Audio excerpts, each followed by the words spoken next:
നിഷ, ഇത് കുറെ കാലങ്ങളായിട്ട് കേരളത്തിലെ പ്രതിപക്ഷവും UDF-ഉം കോൺഗ്രസും കൃത്യമായിട്ട് പറഞ്ഞിട്ടുള്ളതാണ്. ആന്തൂർ സാജനെ കൊലയ്ക്ക് കൊടുത്തതിൽ ഒന്നാം പ്രതിയാവേണ്ടത് PK ശ്യാമളയാണ്. CPM സംസ്ഥാന സെക്രട്ടറിയുടെ ഭാര്യയാണ്.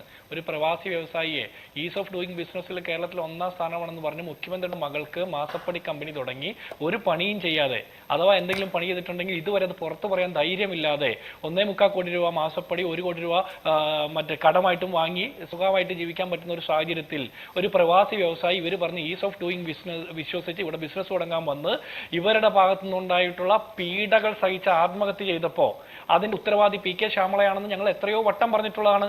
ഇന്നത് സാധൂകരിക്കപ്പെടുകയാണ്. ഇവരുടെ പാർട്ടിയുടെ ഉൾപാർട്ടി ചർച്ചകളുടെ ഭാഗമായിട്ടുള്ള കാര്യങ്ങൾ മുഴുവൻ ഇന്നിപ്പോ പൊതുമധ്യത്തിൽ വെളിവാക്കപ്പെടുകയാണ്.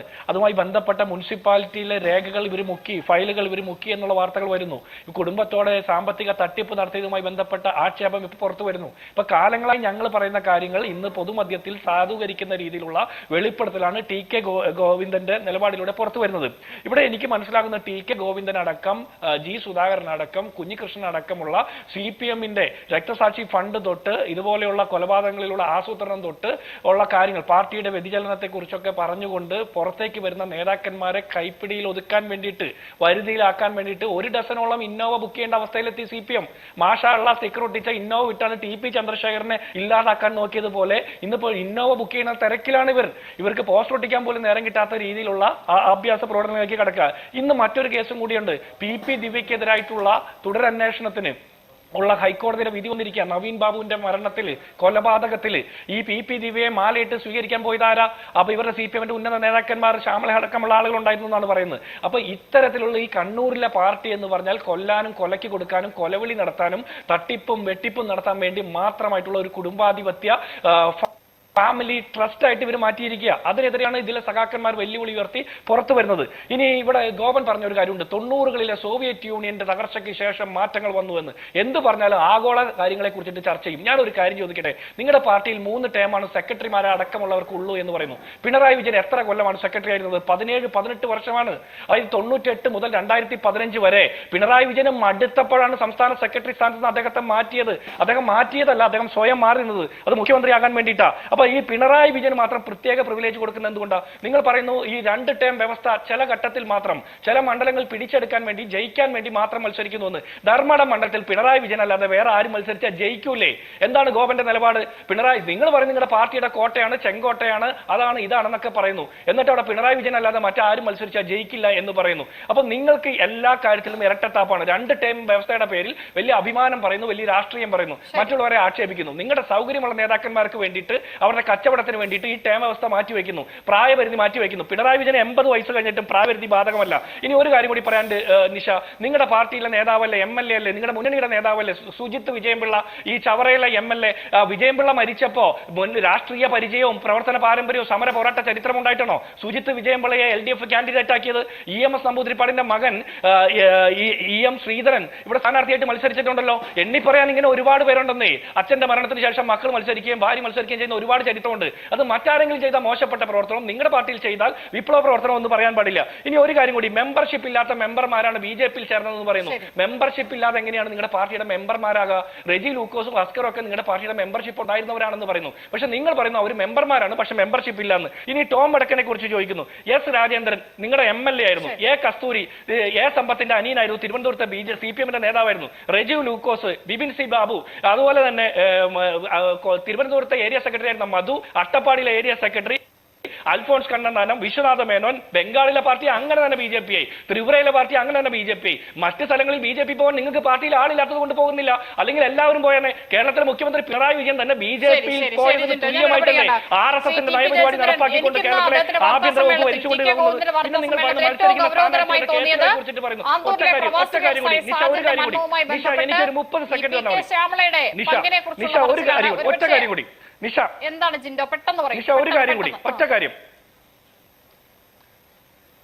നിഷ ഒരു 30 സെക്കൻഡ് ഇദ്ദേഹം പറയുന്നു മത്സരിക്കുന്ന സ്ഥാനാർത്ഥികളുടെ കേസിന്റെ എണ്ണം നോമിനേഷൻ വരുമ്പോൾ പുറത്തറിയാമെന്ന്. മത്സരിക്കുന്ന സ്ഥാനാർത്ഥികൾ സമരങ്ങളുടെ പോരാട്ടങ്ങളുടെ ഭാഗമായിട്ട് രാഷ്ട്രീയ കേസുകളിൽ പ്രതിയാക്കപ്പെട്ടിട്ടുണ്ടെങ്കിൽ അത് നല്ല കാര്യം തന്നെയാണ്. അത് CPM-ലെ MLA-മാർക്കോ സ്ഥാനാർത്ഥികൾക്കോ ഉണ്ടെങ്കിലും മറ്റു പാർട്ടികളിലും കോൺഗ്രസിലുണ്ടെങ്കിലും സമര പോരാട്ടത്തിന്റെ ഭാഗമായിട്ടുള്ള കേസുകൾ അഭിമാനമാണെന്ന് കരുതുന്നു ഞങ്ങൾ. പക്ഷേ വധശ്രമ കേസ്, കൊലവിളി കേസ്, ശബരിമലയിലെ സ്വർണ്ണക്കൊള്ള, ജെട്ടികെട്ട കേസ്, അതുപോലെ സരിതയുടെ കത്തിന്റെ നീളം കൂട്ടിയ കേസ്, ഇതുപോലുള്ള വൃത്തികെട്ട കേസുകളും കൊലക്കേസുകളും പ്രതിയാകുന്നത് അത്ര മേന്മയാണെന്ന് വിചാരിക്കരുത്. നിഷ, ഇതിൽ ഒന്നാമത്തെ കാര്യം ഇപ്പൊ തന്നെ ശ്രീ PK ഗോവൻ പറഞ്ഞതുപോലെ ഇന്നും അദ്ദേഹം CPM-ൽ നിന്ന് പുറത്തു വരുന്നു. CPM-ന്റെ സ്ഥാനാർത്ഥി MV ഗോവിന്ദന്റെ ഭാര്യ മത്സരിക്കുന്ന PK ശ്യാമളയ്ക്കെതിരെ മത്സരിക്കുമെന്ന് പ്രഖ്യാപിച്ചിട്ടുള്ള TK ഗോവിന്ദനെ ഇപ്പോഴും സഖാവെന്നാണ് ഈ പറഞ്ഞ PK ഗോവൻ വിളിച്ചിരിക്കുന്നത്. അത് കൊള്ളാം. അപ്പോൾ ഇവരുടെ പാർട്ടിയുടെ സംവിധാനമാണല്ലോ. അപ്പോൾ നാളെ മുതൽ മാറ്റി വിളിക്കുള്ളൂ. അതായത് ക്യാപ്സ്യൂൾ തയ്യാറായി കഴിഞ്ഞാൽ അപ്പോൾ മാറ്റി വിളിക്കും. അതുവരെ സഖാവ് എന്ന് തന്നെയാണ് വിളിക്കാൻ ഉദ്ദേശിക്കുന്നത്. ഞാനൊരു കാര്യം പറയാം. ഇവിടെ PT തോമസിന്റെ ഭാര്യ തൃക്കാക്കര ഉപതെരഞ്ഞെടുപ്പ് കാലത്ത് മത്സരിച്ചപ്പോൾ പറഞ്ഞത് ഭർത്താവ് മരിച്ച ചിതയൊടുങ്ങും മുമ്പ് അധികാരമോഹം കൊണ്ട് മത്സരിക്കാൻ വന്ന സ്ത്രീ എന്ന് പറഞ്ഞ് ആക്ഷേപിച്ചത് കേരളത്തിലെ CPM-ന്റെ മുന്തിയ നേതാക്കന്മാർ തൊട്ട് ബ്രാഞ്ച് തലം വരെയുള്ള ആളുകൾ ആക്ഷേപിച്ചു. സൈബർ അറ്റാക്ക് നടന്നു. നിങ്ങളിപ്പോൾ അത് തിരുത്തി പറയുകയാണ്. ഈ ഇരട്ടത്താപ്പിനെയാണ് ഞങ്ങൾ ചോദ്യം ചെയ്യുന്നത്. ഉമ്മൻചാണ്ടി മരിച്ചതിന് ശേഷം ചാണ്ടി ഉമ്മൻ പുതുപ്പള്ളിയിൽ മത്സരിക്കുമ്പോഴും നിങ്ങൾ പറഞ്ഞു കുടുംബാധിപത്യമെന്ന്.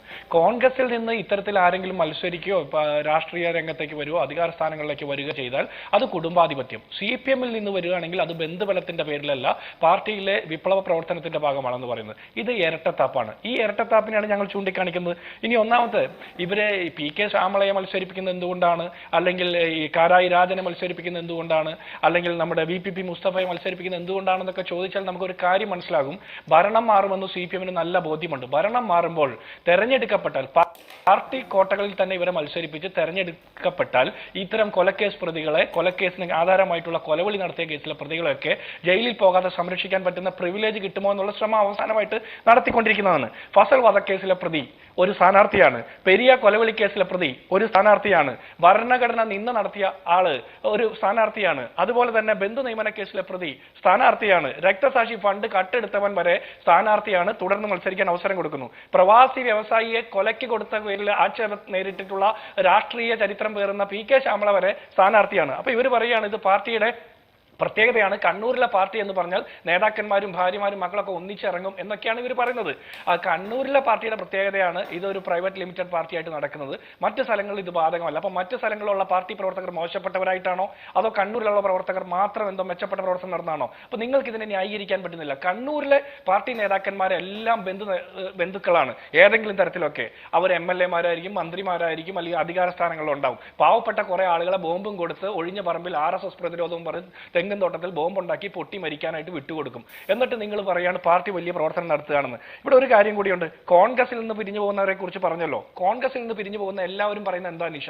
അവർക്ക് പരിഗണന കിട്ടിയില്ല. എന്ത് തരത്തിലുള്ള പരിഗണനയാണ്? ഈ സീറ്റ് കിട്ടാത്തതിന്റെ പേരിലുള്ള സങ്കടങ്ങളാണ്. CPM-ൽ നിന്ന് പിരിഞ്ഞു വരുന്ന ആളുകൾ സീറ്റ് കിട്ടാത്തത് കൊണ്ടല്ല. അവർ അവിടെ നിന്ന് പിരിഞ്ഞു വരുന്ന മുഴുവൻ ആളുകളും പറയുന്നത് എന്താ? പാർട്ടിയുടെ പ്രഖ്യാപിതമായിട്ടുള്ള നയപരിപാടികളിൽ നിന്ന് വ്യതിചലിക്കുന്നു, മൂല്യച്യുതി ഉണ്ടാകുന്നു, രക്തസാക്ഷി ഫണ്ട് കട്ടെടുക്കുന്നു, കൊലവിളി നടത്തുന്നു, ആളുകളെ മറ്റേ ബന്ധു നിയമനത്തിന് വേണ്ടി നിർബന്ധം പിടിക്കുന്നു, അത്തരത്തിലുള്ള റിക്രൂട്ട്മെന്റ് പരിപാടികൾ നടത്തുന്നു, പിൻവാതിൽ നിയമനം എന്നുള്ള കാര്യത്തിലാണ് അവർ പരാതി പറയുന്നത്. അപ്പൊ ഇതിനെ രണ്ടിനെയും ഇക്വേറ്റ് ചെയ്യാൻ പറ്റില്ല. ഇനിയിപ്പോ നമ്മൾ ചോദിക്കുന്ന ഒരു കാര്യമുണ്ട്. ആലപ്പുഴയിൽ G സുധാകരൻ 65 വർഷത്തെ സംഘടനാ പ്രവർത്തന ചരിത്രമുള്ള G സുധാകരൻ പുറത്തു പോകുന്നു. ഇവർ പറയുന്ന ഓലപ്പടക്കമാണെന്നാണ്. തെരഞ്ഞെടുപ്പ് കഴിയിട്ട് നമുക്ക് മനസ്സിലാകും. പയ്യന്നൂരിലെ കുഞ്ഞികൃഷ്ണൻ രക്തസാക്ഷി ഫണ്ട് കട്ടെടുത്തതിനെ ചോദ്യം ചെയ്ത് ആത്മകഥ എഴുതി പുറത്തേക്ക് വരുന്നു. ഇവർ പറയുന്ന ഓലപ്പടക്കമാണെന്ന്. പടക്കം പൊട്ടുമേ അറിയാം ഓലപ്പടക്കമാണോ എന്നുള്ളത്. അടുത്തത് TK ഗോവിന്ദൻ തളിപ്പറമ്പിൽ പുറത്തേക്ക് വരുന്നു. അതുപോലെ തന്നെ ഐഷ പോറ്റി കൊട്ടാരക്കര പുറത്തേക്ക് വരുന്നു. മലമ്പുഴയിൽ VS അച്യുതാനന്ദന്റെ മനസാക്ഷി സൂക്ഷിപ്പുകാരനായിട്ടുള്ള A സുരേഷ് പുറത്തേക്ക് വരുന്നു, കോൺഗ്രസിൽ ചേരാൻ പോകുന്നു. നെന്മാറയിൽ K ബാബു പുറത്തേക്ക് വരുമെന്നുള്ള വാർത്തകൾ വരുന്നു. പാലക്കാട് PK ശശി വരുന്നു, S രാജേന്ദ്രൻ BJP പോകുന്നു, റെജി ലൂക്കോസ് ഇതുപോലെ തന്നെ ഗോപനെ പോലെ വന്നിരുന്നു. CPM-നെ ന്യായീകരിച്ച റെജി ലൂക്കോസ് BJP-യിൽ പോയി. അതുപോലെ ഹസ്കർ RSP-യിൽ പോയി. CPM-ൽ നിന്ന് വലിയ കൊഴിഞ്ഞുപോക്കാണ്. ഇത് ഈ തെരഞ്ഞെടുപ്പായപ്പോൾ മാത്രമല്ല, കുറെ കാലമായിട്ട് ഈ കൊഴിഞ്ഞുപോക്ക് ഇതൊരു പ്രോസസ് ആയിട്ട് നടന്നുകൊണ്ടിരിക്കുകയാണ്. അപ്പോൾ ഇവർ പറയുന്ന കോൺഗ്രസിലുള്ള പൊട്ടിത്തെറി കാണുന്നില്ല, CPM-ൽ നിന്ന് പുറത്തേക്ക് വരുന്ന ഓലപ്പടക്കം മാത്രമാണെന്ന്. ഈ ഓലപ്പടക്കം ഒരുപാട് കൂട്ടിപ്പിടിച്ച് കെട്ടിക്കഴിഞ്ഞാൽ അതൊരു മാലപ്പടക്കമായിട്ട് പൊട്ടുമ്പോൾ അത് പിണറായി വിജയന്റെ തുടർഭരണത്തിനുള്ള അന്ത്യം കുറിക്കുന്ന രീതിയിലുള്ള ഒരു വലിയ മറ്റേ വെടിക്കെട്ടായി മാറുമെന്നുള്ള തിരിച്ചറിവ് നിങ്ങൾക്ക് ഉണ്ടാകുന്നത് നല്ലതാണ്.